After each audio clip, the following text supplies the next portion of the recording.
Well, today we're going to wrap up the book of Micah in our study of the minor prophets, and after today, we'll be halfway through the study of the last 12 books of the Old Testament known as the minor prophets. Tomorrow we'll move on to our seventh book, the book of Nahum, and while we are excited about journeying into that text, we are really excited about finishing up the book of Micah today. As we've talked about in our study of Micah, yes, we've had the weekend in between. We went through it last week. If you go back, and just to recap for you, the book of Micah can be divided up into three sections. Each section offers a message of judgment on a specific group, but also offers us a message of salvation and a message of hope. That man's rebellion, man's choices, man's sinful condition deserves God's judgment. That God in His holiness should not look upon our disobedience, should not look upon our rebellion. And God delivers this message of judgment first to the people of Israel, and then second to the leaders of Israel, and then today we're going to see to all people. But then in each section, he also offers a message of salvation and hope. And that man's not left to their own device to figure out how to get out of this. That God still offers hope to those who follow Him, salvation to those who believe and return to Him. And that the problem that we're seeing throughout the book of Micah is that the people of God, the Israelites, God's chosen people, have become very arrogant in their status as God's chosen people. They believe that they were just untouchable, that they could do whatever they want as long as they offered up certain acts of worship, as they offered up certain offerings from time to time. But they were still living lives characterized by sin. They were oppressing those around them. They were oppressing the poor, the foreigner, the widow. And there was so much injustice going on within their society that God was looking upon them and said, "That's not right. My anger is burning against you. I'm getting frustrated with you." And then the second section is all about those leaders who were just fueling that God's judgment was going to fall on those who led these people astray. And He says, we need someone here who's going to shepherd these people, to be people of my own possession, to be a people of the covenant. And so we get that first glimpse of this shepherd king, this promised one who would come, who would be born in the city of Bethlehem. And we know that to be Jesus, who ultimately would come and be the leader of the people, not just a king, but a shepherd king. One who would chase down those who were lost, one who would nurture and protect and fight for the flock, but also rule and reign over them. And then today we're going to finish up by a message of judgment falling on all the people of God, all those who believe in His word. And so the message can be very true of us. Look how it starts off here in chapter 6, starting in verse 1. This message is to all those who follow Him. Hear what the Lord says. Arise and plead your case before the mountains, and let the hills hear your voice. Hear, you mountains, the indictment of the Lord and your enduring foundation of the earth. For the Lord has an indictment against His people, and He will contend with Israel. Just right off the beginning, we get this courtroom scene that Micah is almost playing the role as a prosecutor, delivering this indictment, this judgment upon the people. And he's calling all creation, these mountains and everything that has been made, to come witness and see this and hear this indictment that's going to fall on the people of God.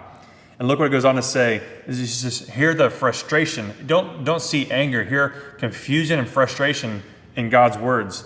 Oh, my people, there's so much emotion in here. Oh, my people, what have I done to you? How have I wearied you or burdened you? Answer me, for I brought you up from the land of Egypt and redeemed you from the house of slavery. And I sent before you Moses, Aaron, and Miriam. And he's just saying, I brought you out of slavery. I brought you out of Egypt. I brought you out of turmoil. I guided you through the wilderness. I gave you a prophet. I gave you a leader. I gave you a priest. I gave you someone who would deliver you. I gave you these faithful men and women, Aaron, Miriam, and Moses. Why do you feel like you've been burdened by me? Because that's what Israel feels like God is bringing upon them. They feel like they've been burdened by God. And you see this confusion and frustration and just misunderstanding that God's like, why are you getting frustrated? Why do you feel like you've been wearied by me? Why are you burdened? He goes on to say in verse 6, with what shall I come before the Lord and bow myself before God on high? Shall I come with Him with burnt offerings, with calves a year old? Will the Lord be pleased with thousands of rams, with 10,000 rivers of oil? Shall I give my firstborn for my transgression, the fruit of my body for the sin of my soul? Micah is just saying, what should we do in order? And he's showing us how Israel was basically wanting to do a one act sacrifice. How big should my sacrifice be, God, so you would not burden us? What do you want from me, God? Should I give you? Look, he says there's three questions, rhetorical questions. Shall I come with a burnt offering with a calf a year old? Shall I give my firstborn for my transgression? Shall I give you 1,000 rams with 10,000 rivers of oil? And he's talking about these big sacrifices that no one could actually make. These sacrifices that we're seeing here in verses 6 and 7, nobody could make. No one has the means to make this happen. And it's like the people of God are wanting this big time sacrifice, this once in a lifetime moment where they are just good. They're good with God and no longer do they require anything else, but that's not what God desires. Look at verse 8. And if you remember anything from the book of Micah, just memorize chapter 6, verse 8. It's a beautiful verse. Micah says, He has told you, O man, what is good. So when they're asking, what do we need to do that is good? He says, He has shown you what is good. And what does the Lord require of you? But to do justice, to love kindness, to walk humbly with your God. So these three rhetorical questions. What shall I bring to you? How big shall my sacrifice be to you? What do you require of us? And Micah responds with three things that God requires of those who follow him. The first, to do justice. To do justice, meaning that you're going to do it, something that you naturally do. You seek out justice. You seek out justice for the poor. You seek out justice for the needy. You seek out justice for the broken and those who have been oppressed. And then you love kindness. It's not something that you do, it's something that you are. Justice is something that you do. Kindness is something that you are. And he says, another translation says, love mercy, love compassion, love steadfast love. And what it means is just that natural response of being loved by God is flowing out and extending that same love to those around you, those who need to be loved, those who need mercy. And then last, to walk humbly with your God. God desired that his people would walk with him in a right relationship with him. But he doesn't want proud people. He doesn't want haughty people. He doesn't want arrogant people. He wants those who are humble, that consider others more highly than themselves, and that consider God to be the greatest thing in this world, and that they believe that they are not the greatest thing on this earth, that they are in desperate need of a Savior. So what does the Lord require of you? To do justice, love kindness, and walk humbly with your God. This section goes on to talk about other things. He talks about just how bad society has become, that destruction is coming to the city. He goes on in chapter 6 talking about just how messed up this place has become. It says, shall I quit the man with wicked scales and a bag of deceitful weights? You rich men are full of violence. Your inhabitants speak lies, and their tongue is deceitful in their mouth. Therefore I strike you with a grievous blow, making you desolate because of your sins. You shall eat but not be satisfied, and there shall be a hunger within you. You shall put away but not preserve, and what you preserve I will give to sword. You shall sow but not reap. And he's saying that you have kept, and at the end he says about all the different statutes that they've kept, and he's showing them, hey, God chose you, but there is also a responsibility for you all to choose him. And when you choose him, you walk in humility with him. You show kindness, you do justice, and you extend and show compassion and humility and grace. You guys have not held up your end of the bargain. Your city is full of destruction. Your society is full of wickedness and oppression. In chapter 7, we start seeing this message of salvation that's laid out before the people of God. Woe is me, verse 1, for I have become as when the summer fruit has been gathered and when the grapes have been cleaned. There is no cluster to eat. The godly has perished from the earth, and there is no one upright among mankind. They all lie in wait for blood, and each hunts the other with a net. Their hands are on what is evil, to do well. The prince and the judge ask for a bribe, and the great man utters the evil desire of the soul. The best of them is like a briar, the most upright of them a thorn hedge. The day of your watchman and your punishment has come. Now their confusion is at hand. And look how he describes just how low Micah feels as he laments and as he looks upon the condition of his people. Verse 5, put no trust in a neighbor. Have no confidence in a friend. Guard the doors of your mouth from her who lies in your arms. For the son treats the father with contempt. The daughter rises up against her mother, the daughter-in-law against her mother-in-law. A man's enemies are the men of his own house. He said, look how messed up this society is. Look how messed up. He says, this is what God desires, that we do justice, love kindness, and walk humbly. And he compares that to what he sees. He says, this is not even close. There's so much evil. Families are fighting against families. There's enemies within their own households. And Micah, the prophet, who very well could have just been, you know what? it's all over. I'm just going to join in and just complain and just be evil like everybody else. Look what he says here in verse 8, another verse I think you should memorize. But as for me, I will look to the Lord. Not at everything else. I'm going to look to the Lord, and I will wait for the God of my salvation. My God will hear me. So in the midst of evil, in the midst of destruction, in the midst of this corrupt society, Micah says, I will look to the Lord, the God of my salvation, and my God will hear me. Therefore, he goes on to say, rejoice not over me, O my enemy, when I fall, I shall rise. When I sit in darkness, the Lord will be light to me.